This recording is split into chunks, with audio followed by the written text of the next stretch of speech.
Well, happy Halloween, everyone, and thank you so much for joining us tonight on UpNorthLive Unscripted at 6:30. I kind of forget what time is classic trick-or-treating time, so it very well could still be going on right now, it looks like, but yeah, it looks like if you took your kids out maybe earlier and now you're back home, it wasn't the worst night for trick-or-treating. Right, yeah, maybe a little bit of showers, but we've seen worse, right, Joe? We have. I have trick-or-treated in worse before. It's not been too bad. We don't have any widespread rain. There's been a few showers around, and it's still been relatively comfortable for this time of the year. Yeah. So I guess that's good. By the way, you have an orange on. Mm-hmm. I looked. I didn't have I just have a little orange blended in here. I looked, though, today. Yeah, I mean, that's something. I'll get something for next year. There you go. Orange for Halloween. We are looking at some cooler weather about to blow in here later tonight. In fact, tomorrow, Maya, will be the coldest day of the week. We'll look at that and the weekend a little later. All right, and let's start off with our question of the day. Since it is Halloween, we want to know, what is your favorite Halloween candy? You can scan the QR code on your screen right now, and that'll take you to a list of options. So we have candy corn, Reese's peanut butter cups, M&M's, Snickers, Twix, Kit Kat, Hershey milk chocolate, Milky Way, or other. So we have 301 votes so far. The winner at this point, wow, 43% say Reese's peanut butter cups are their favorite. So if you haven't voted yet, scan that QR code on your screen right now to vote. And in case you were wondering, my favorite are Kit Kats, and they only have 9% of the vote. But, that's okay. It's kind of nice when your favorite candy is not the most popular candy, because then when you go trick-or-treating, chances are there's still going to be a lot of your favorite candy left if people took other things. All right, so we'll take a look at our question of the day and some of the results a little later, but turning over to a very interesting story that we have been working on today. So Camp Grayling in Crawford County, they're set to demolish a building. It's called Building 31. It is a 1921 state garage and a former welding shop that once stored fire trucks. So in a bid to preserve history, Camp Grayling staff wanted to save a single brick. And when they found that brick, they discovered a hidden time capsule behind it. And our Audrey Boucher stopped by Camp Grayling to see what was in that time capsule. Building 31 has been a part of Camp Grayling since 1921, and in the coming weeks, the building will soon be demolished. In an attempt to preserve a piece of history, a brick with 1921 engraved on it was pulled. I was just wanting to keep the brick. I didn't think for a second about a time capsule being in there, so we were all shocked. It was nothing we thought of. The time capsule was opened today, and inside they found newspapers. It's always great to look at the history of 1921. The country just coming out of World War I. It's always interesting. I look forward to going back and do a little deeper dive on that. The newspapers are really well preserved, so we'll be able to get some more pictures and zoom in on those and share those with everybody. And then the old coins and stuff in there. So yeah, it's really exciting to be able to share it with everyone. And luckily we found it before the building was torn down. Also inside was other documents and wheat pennies that will be looked at by a state historian. And in both newspapers, they gave us tie-ins with the Army National Guard, even the current units we have, the 1/8 Deuce, the 119th, all these units were on ground here in 1921 in a press release like we do today, letting the public know that, the Guard's coming up the train up here in Camp Grayling. So it's cool to see things stay the same. Colonel Lanzi says there was no way of knowing the time capsule was there, but it does make him wonder if more are hidden. Yeah, I'm sure there are. Whether we find it next week or another 100 years from now, who knows? In Crawford County, Audrey Boucher, Up North Live News. And for more on this interesting story, Audrey is joining us live now from her car. Hey, Audrey. Hi, how are you? I am good, and welcome to Unscripted. I know this is your Unscripted debut, so we are really happy to have you today. It's super exciting, so thank you. Yeah, and what an interesting story. So it sounds like the only reason why they found this time capsule is because they wanted to save a brick from this building that's going to be demolished, and the brick they chose had the date 1921 on it. So that's how they found it, because they just wanted that specific brick with the date. Yeah, what's super special about this, so their media relations specialist, Jenny Caverson, had the idea to preserve this brick because Camp Grayling one day wants to have their own museum and have a bunch of their historical artifacts kept here for the public to be able to one day access. And since this building has been here since 1921 and it's getting demolished in a couple weeks, Jenny was like, why don't we save one of the bricks? And so this brick with the date engraved into it was very prominent. And they gave them the okay to cut out this brick. And the carpenters had mentioned cutting it out. They're hitting metal, and they weren't quite sure why. So when they took the brick out, lo and behold, there is this little time capsule in there. And so that's super exciting because they had absolutely no idea that the prize was going to be in there with them wanting to also preserve this brick. Right. And so you were there when they opened up the time capsule and they found some newspaper clippings and some coins. What was the reaction of people in the room when they opened that? It was incredible. It was really special to be with everyone there at Camp Grayling because when they opened that time capsule, it's just a piece of history that was preserved. And they pulled out 2 newspapers. I believe they're from August 9th, 1921, some documents, and then some wheat pennies. Super cool to just really look at. This is 100-year-old stuff that's been pretty perfectly preserved here in this brick. And it was just incredible to be a part, there with them, to have and share this moment. It was really super cool. It's super exciting, and they're hoping to preserve this. They have a historian coming to kind of do more of a deep dive on those documents and some of the articles within the newspaper so that they can preserve it. And hopefully when they get their museum going, and maybe this helps kickstart it, they can just have this little memory preserved. Yeah. Are there plans in the works now to open a museum, or is that kind of more down the road? I believe it's more down the road. Okay. They do have quite a few artifacts they have kind of collected. They just don't have a place for a museum just yet. Gotcha. So one thing that I thought was really interesting about your story was the soundbite saying, there could be other time capsules around the property of Camp Grayling that we just haven't found yet. Yeah, it's super exciting because with Building 31, there's quite a few other buildings around Camp Grayling that they're pretty old. And who knows, there could be a hidden surprise in those ones as well. We just don't know. Right. So do you know, are staff just going to kind of wait to see if they happen to come upon one, or are they going to go searching for more time capsules? I don't think they're going to go searching. I think it just kind of varies on their next steps, because a lot of these buildings, they're still pretty intact, unlike Building 31. That one was kind of a little bit run down, which is why they're demolishing it. But maybe, things kind of weather away. Maybe we'll get to a point where they demolish those ones, and maybe there'll be a surprise inside waiting for them. So kind of a side note, more about Building 31. Do you know, are they going to be building another building on that ground once it's demolished? It's kind of iffy. They do have, I believe, Jenny had mentioned there is a plan to possibly build another building some point, but right now they're just going to clear that and have the open space. Okay, very interesting.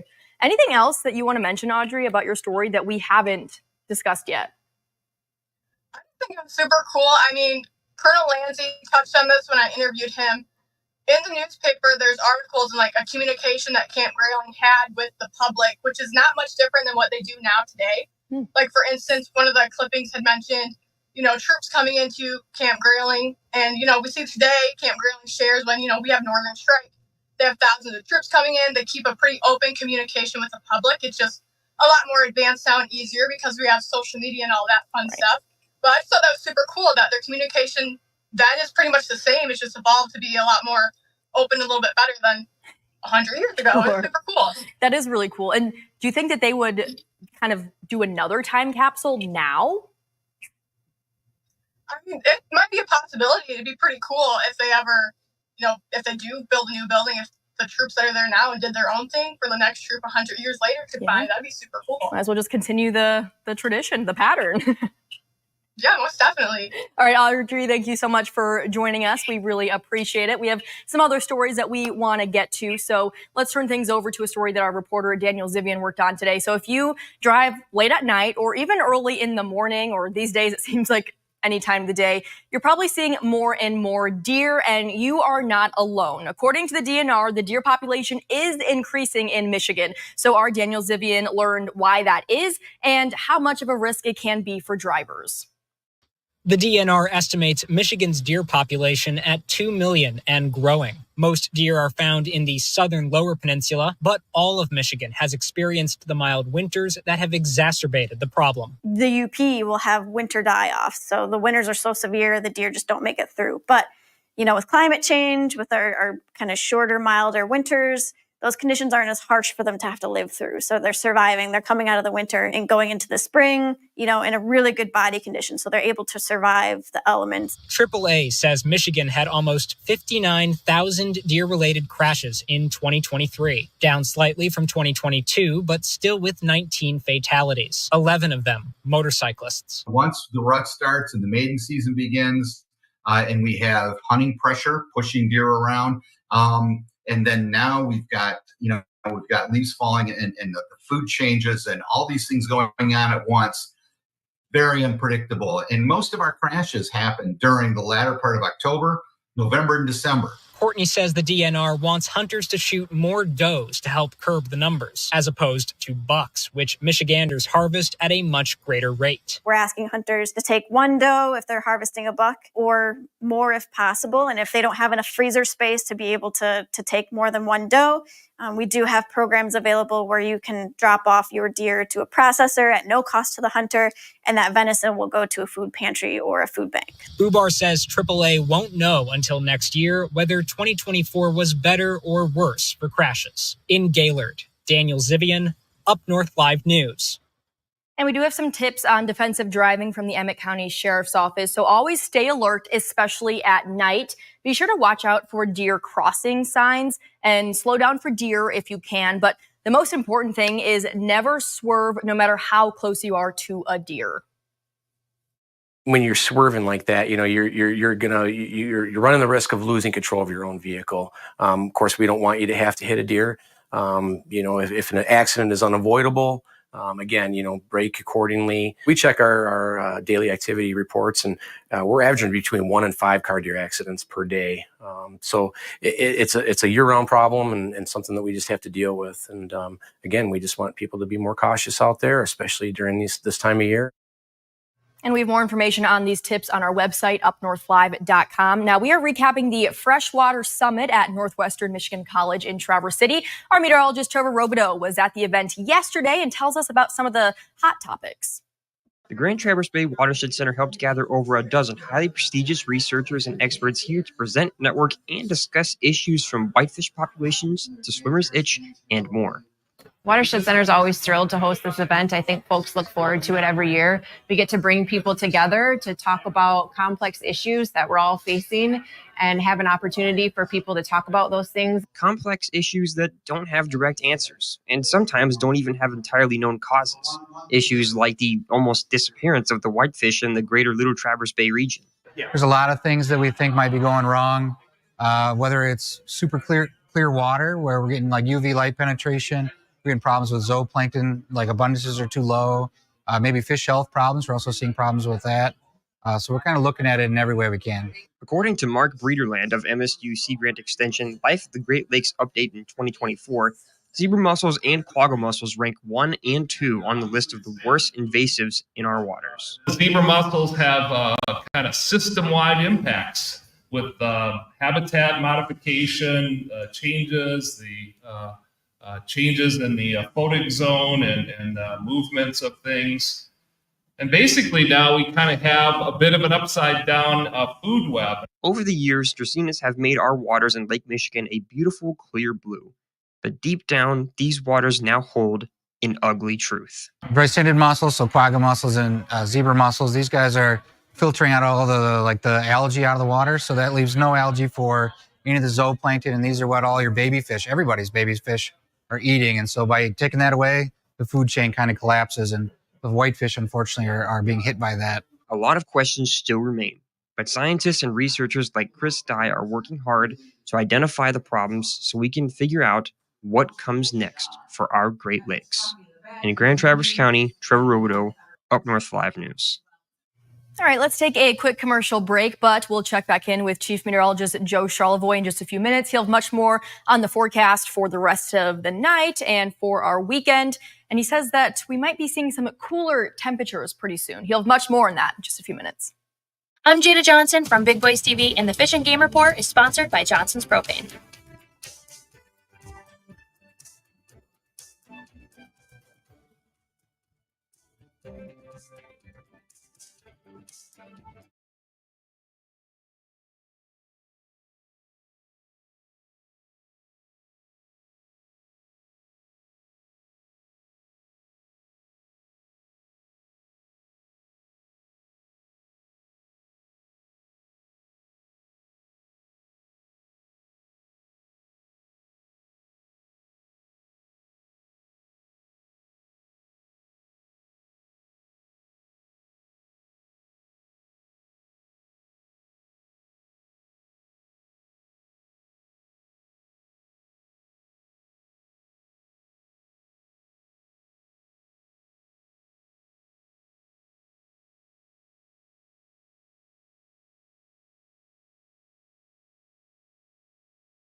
Well, taking a look at our Gaylord camera, kids are still out there trick-or-treating, and not a horrible night for that. And before we get more into weather, Joe, I have to ask you, because this is our question of the day, what is your favorite Halloween candy?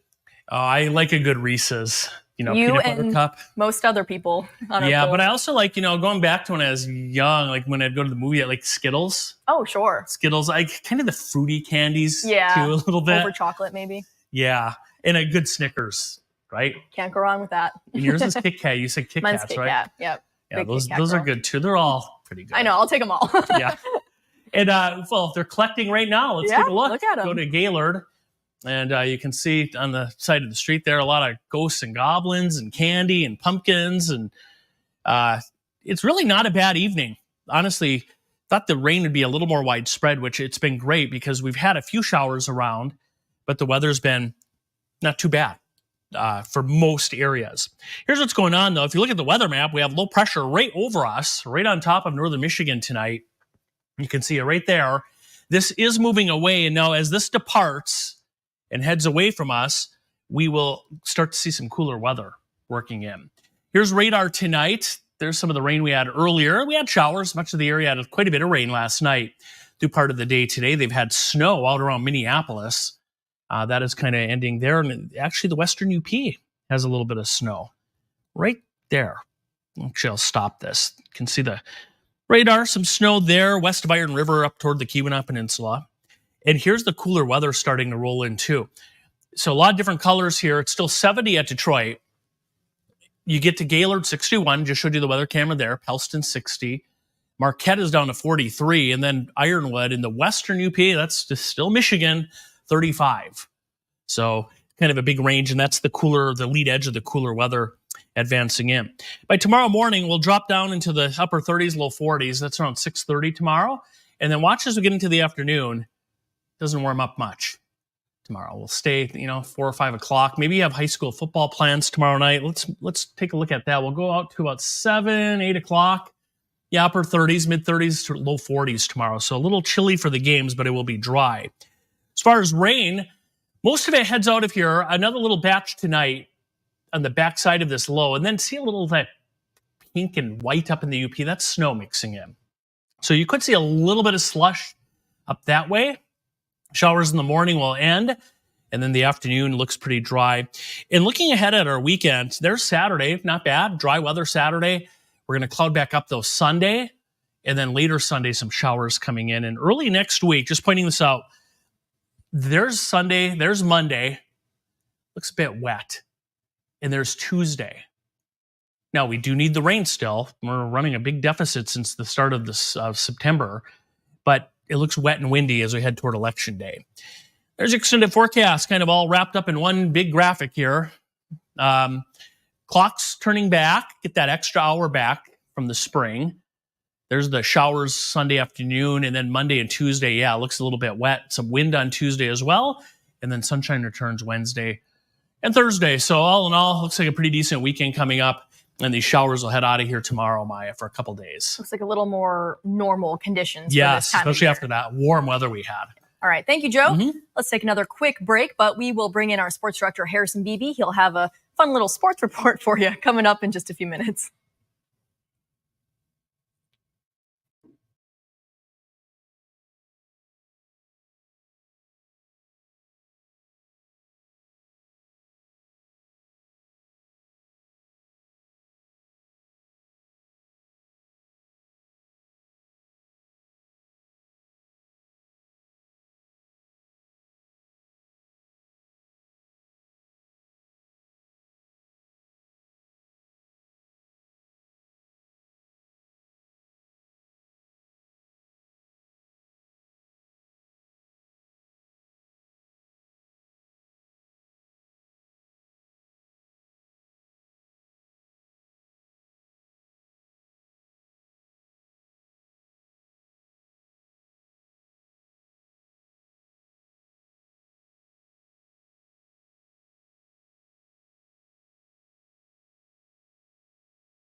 Welcome back, everyone. Usually for our sports segments, I like to ask Harrison ahead of time what he wants to talk about so I can give some sort of introduction into that topic. But when I asked him today what he wants to talk about, he said, whatever I want to talk about. So Harrison, what do you want to talk about today? Maya, that's the catchphrase of Cody Rhodes, the WWE champion. What do you want to talk about? Well, what I want to talk about is Halloween as well. You know, that's candy's the great topic of discussion today. So I'm going to jump in there. It's not on the poll, and I was telling Allie Baxter, our reporter, about this.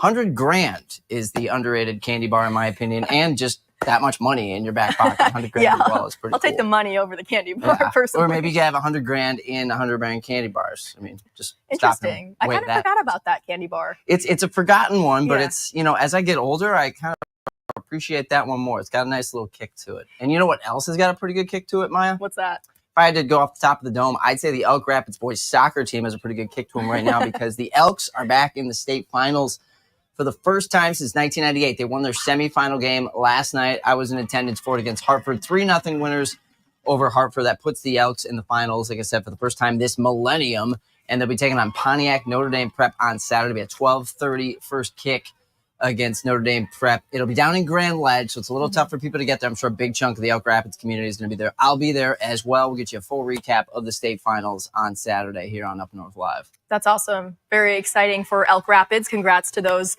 soccer players. And we have a lot of exciting football games tomorrow for the playoffs. Well, we got high school football playoffs coming up tomorrow. I know, Maya, you and I were talking about the Saturday games a little bit as well. Your Indiana Hoosiers will be taking on my Michigan State Spartans in a matchup that, I'm not expecting much from that one, to be honest. I just went through the Jonathan Smith interview from earlier this week, and he says, you know, you don't go undefeated by accident. You're a good team if you won all your games so far, even if your top-level opponents haven't been to snuff. And Michigan, speaking of top-level opponents, they got to take on number 1 Oregon at the Big House on Saturday. So, big rivalry game last week. Michigan gets the big victory over the Spartans, but now both have some very tall tasks to take on Saturday at home, but tall tasks in the Big Ten. Yeah, it'll be an exciting day for football, though. So thank you so much, Harrison, for that. Let's take another quick commercial break, but we will check back in with our live results for our question of the day in just a few minutes.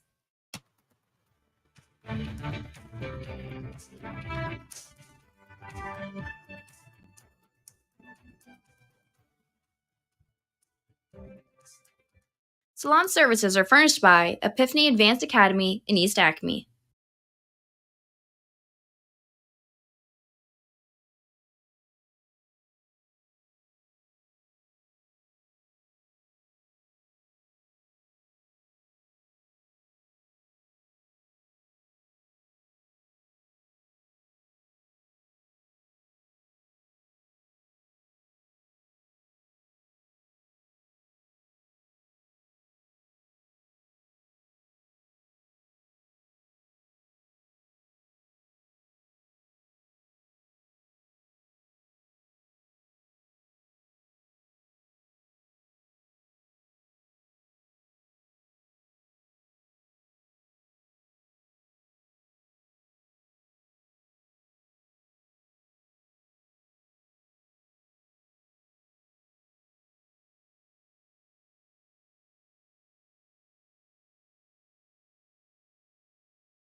Well, since today is Halloween, we want to know what your favorite Halloween candy is. Reese's Peanut Butter Cup stealing the show with 44% of the votes.